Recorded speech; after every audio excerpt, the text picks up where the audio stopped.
ভুয়া মুক্তিযোদ্ধাদের তালিকা থেকে বাদ দিয়ে তাদের বিরুদ্ধে আইনি ব্যবস্থা নেবে অন্তর্বর্তী সরকার। এজন্য তালিকাটি রিভিউ করা হবে বলে জানালেন মুক্তিযুদ্ধ বিষয়ক উপদেষ্টা। তিনি বলেন, মুক্তিযোদ্ধা কোটায় কতজন সরকারি চাকরি পেয়েছেন তার তালিকা করা হচ্ছে, সেখানেও অনিয়ম হলে নেওয়া হবে ব্যবস্থা। রিপোর্টে জানাচ্ছেন মাহবুব কবির চপল। এলো ভিশন মুশকিল আসান অফার। যে কোনো ব্র্যান্ডের পুরনো ফ্রিজ নিয়ে চলে আসুন ভিশন শোরুমে আর নিয়ে যান নতুন ভিশন ফ্রিজ 20% পর্যন্ত ছাড়। বাংলাদেশে সরকার পরিবর্তনের সাথে বদলে যায় মুক্তিযোদ্ধাদের তালিকাও, ব্যতিক্রম হচ্ছে না এবারও। স্বাধীনতার পর মুক্তিযোদ্ধার সংখ্যা ছিল প্রায় ৮০,০০০। পরে সুযোগ সুবিধা বৃদ্ধি করায় এই তালিকায় নাম লেখানোর আগ্রহ বাড়ে। সবশেষ ২ লাখের বেশি মুক্তিযোদ্ধার তালিকা চূড়ান্ত করে আওয়ামী লীগ সরকার।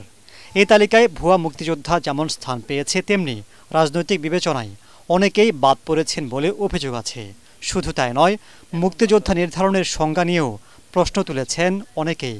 তাই আবারও সংশোধনের উদ্যোগ নিচ্ছে মুক্তিযুদ্ধ বিষয়ক মন্ত্রণালয়। যদি কেউ মুক্তিযোদ্ধা না হয়ে মুক্তিযোদ্ধা সুবিধাদি গ্রহণ করে থাকে, এটা তো শাস্তিযোগ্য অপরাধ। এটা তো প্রতারণা করেছে জাতির সাথে। যেটা না, যারা সত্যিকারের মুক্তিযোদ্ধা তারা অপমানিত বোধ করছে এই বিষয়টা নিয়ে। মুক্তিযোদ্ধার সংজ্ঞার ক্ষেত্রেও আপত্তি আছে।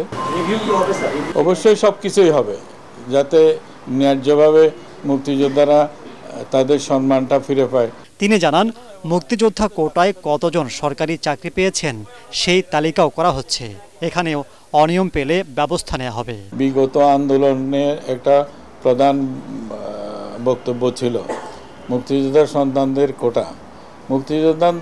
মুক্তিযোদ্ধার সন্তানের কোটায় সরকারি এবং আধা সরকারি প্রতিষ্ঠানে কতজনের চাকরি হয়েছে তার একটি তালিকা প্রস্তুত করা হচ্ছে। সেখানে যাদের চাকরি হয়েছে তারা প্রকৃত মুক্তিযোদ্ধার সন্তান কিনা আর ন্যায্যভাবে হয়েছে কিনা বিষয়টি আপনাদের কাছে উপস্থাপন করব।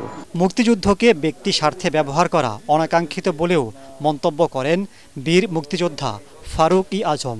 এটাকে তো আমরা হাসি মস্করা দিয়ে মাহবুব কবির চপল, এটিএন বাংলা, ঢাকা। নষ্ট করতে পারি না।